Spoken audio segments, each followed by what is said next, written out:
नमस्कार प्रिय साथियों, योग ज्योतिष हब में आप सबका हार्दिक अभिनंदन है। यूजीसी योगा नेट योग प्रश्न पत्र 2 यानी दिसंबर 2019 में जो परीक्षा हुई थी उसका भाग आज हम करने जा रहे हैं।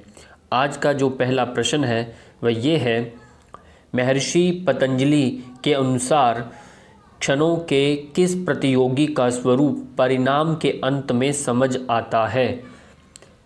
ध्यान से प्रश्न को पढ़कर और समझना है।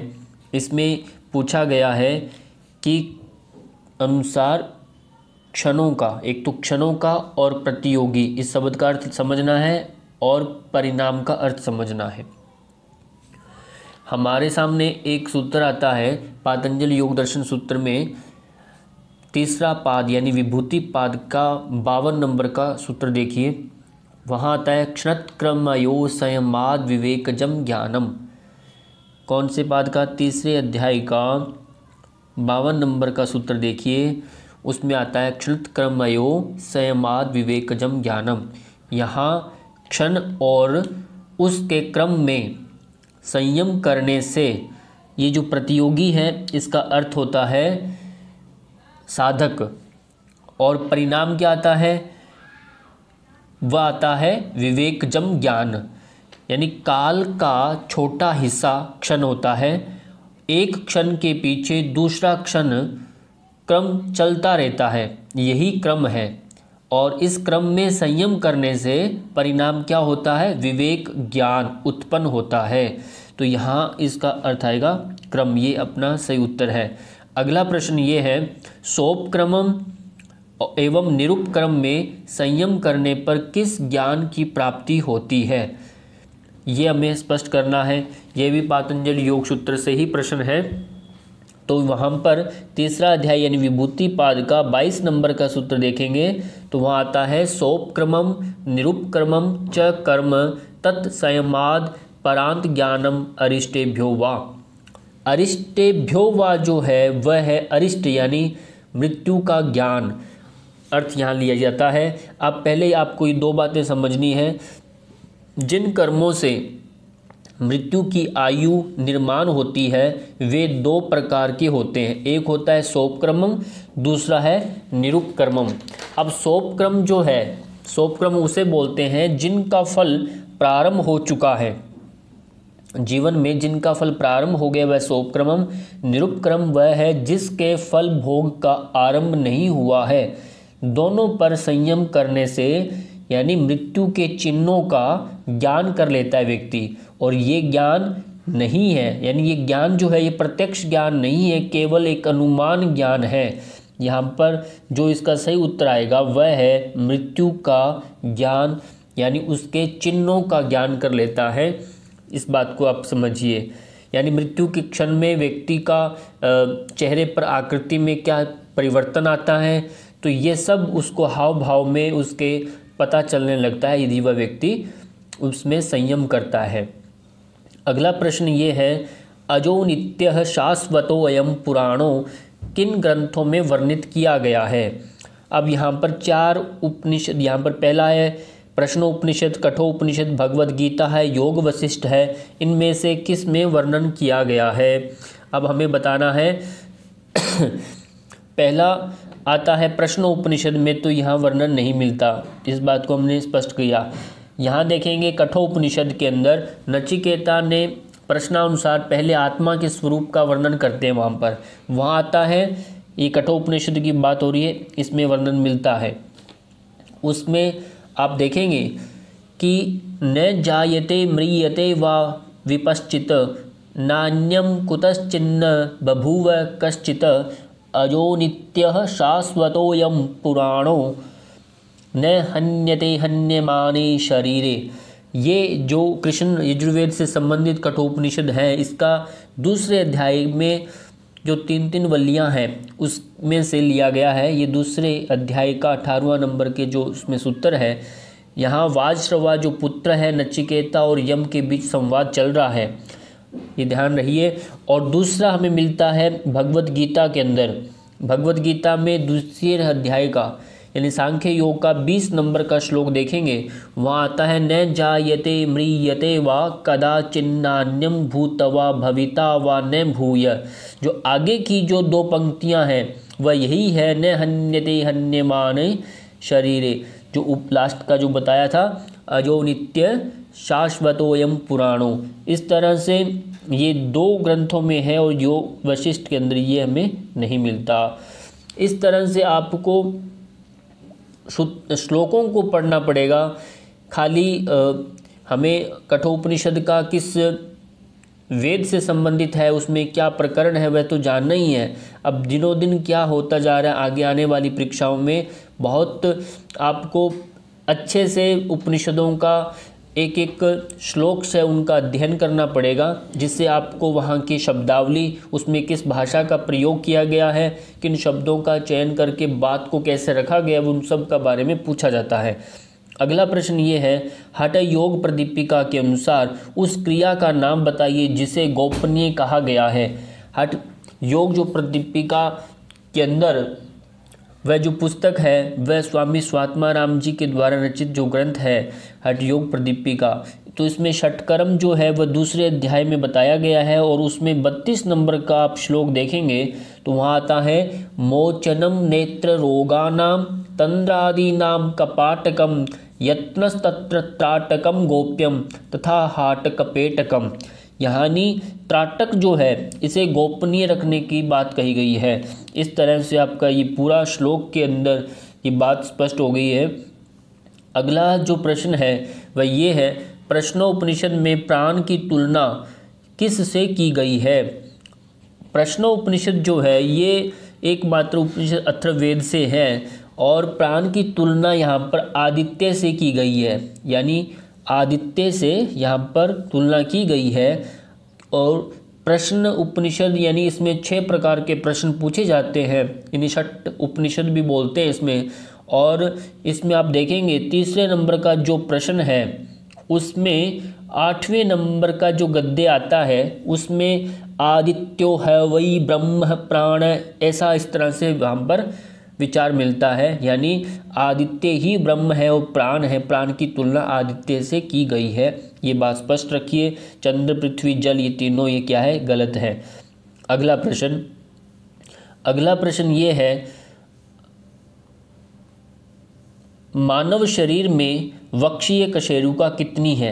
अब देखो कितना आसान प्रश्न है ये, यहाँ पर 12, 7, 5 दिया है। जब इस तरह से वक्षीय कशेरुका के बारे में पूछा गया, हो सकता है इस बार जो परीक्षा हो रही तो उसमें आपका ग्रीवा कशेरुका के बारे में पूछा जा सके।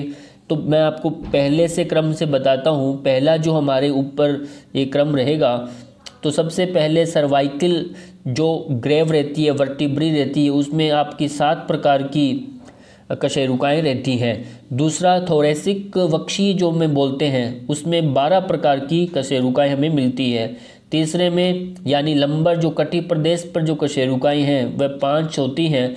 और सैक्रल और कॉक्सिजियल जो हैं इनमें एक एक है ना, एक एक है। और यदि एक एक इनको जोड़ते हैं टोटल ये आपकी बन जाती है 26 टोटल होती है। ये गणना जो है 26 कशेरुकाओं की ये वयस्क की है। और नहीं तो ये जो लास्ट में जो है सैक्रल और कॉक्सिजियल जो है यहाँ पर 5 और 4 होती है, यदि उनको मिलाएं तो 33 हो जाती है। 33 बच्चों में होती है टोटल। और यहाँ पर पूछा गया है वक्षीय कशेरुका और वक्षीय में दोनों में तो सेम ही रहेगी। ये आपका 12 नंबर का प्रश्न ये ठीक होगा उसका आंसर। अगला जो प्रश्न ये है, ऐतरेय उपनिषद किस वेद से संबंधित है। ऐतरेय जो अब वेद से पूछा गया है तो ये सरल है, पर यदि आपने सभी के वेदों के नाम याद रख रखे हैं तो ऐतरेय जो उपनिषद है वह ऋग्वेद से संबंधित है। किससे संबंधित है? ऋग्वेद से संबंधित है। ऋग्वेदीय ऐतरेय आरण्यक में दूसरे आरण्यक के यानी 4, 5, 6वें अध्यायों को ऐतरेय उपनिषद नाम से कहा गया है। इस 3 अध्यायों में ब्रह्म विद्या की प्रधानता है, इसी कारण इन्हीं को उपनिषद माना है।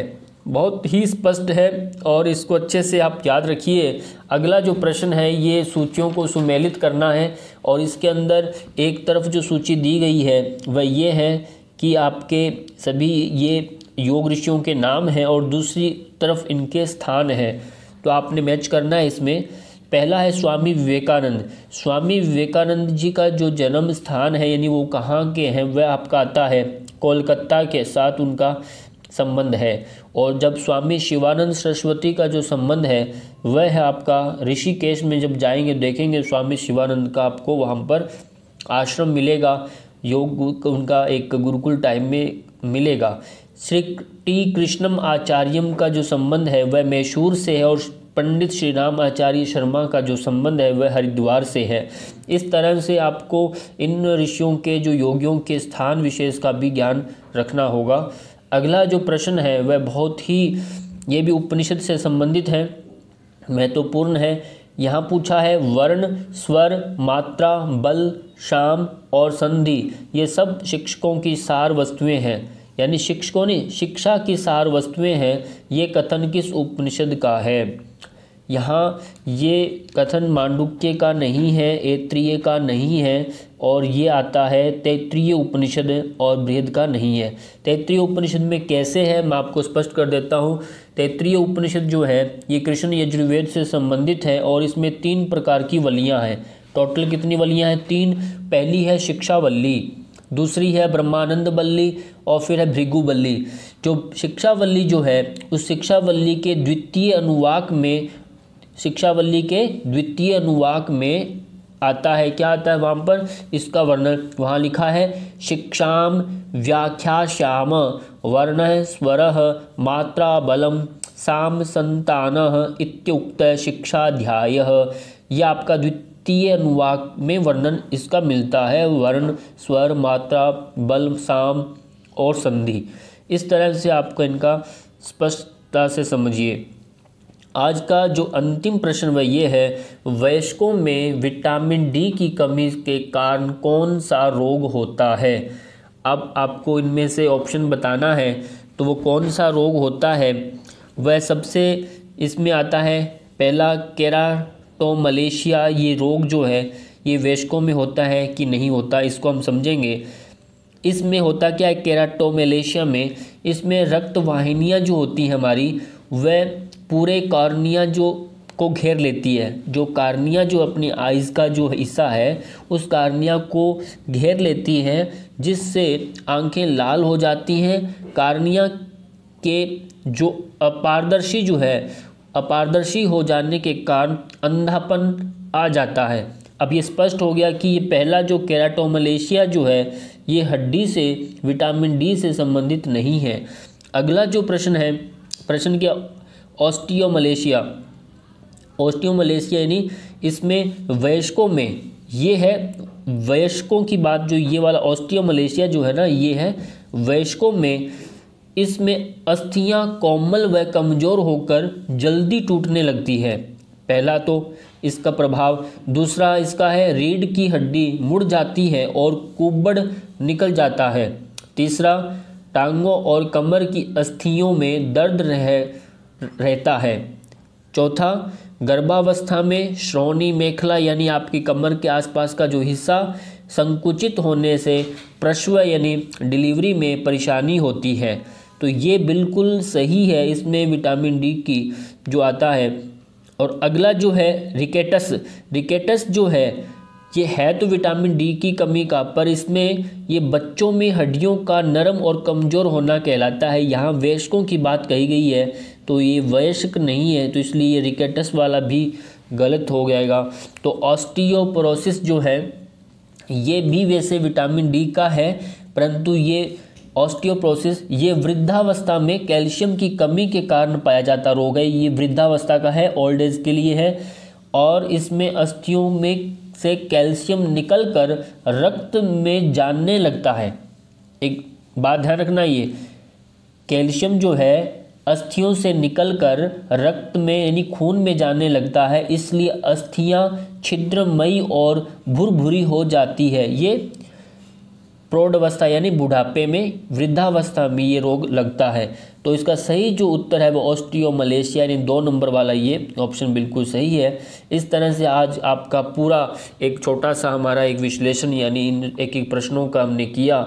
जैसा भी आपको ये वीडियो लगी इसको आप ज़रूर लाइक शेयर करिए, और इसी तरह से आगे के जो वीडियो हैं हम उनको शीघ्रता से पूर्ण करेंगे। तब तक हम आपसे इजाज़त लेते हैं। धन्यवाद।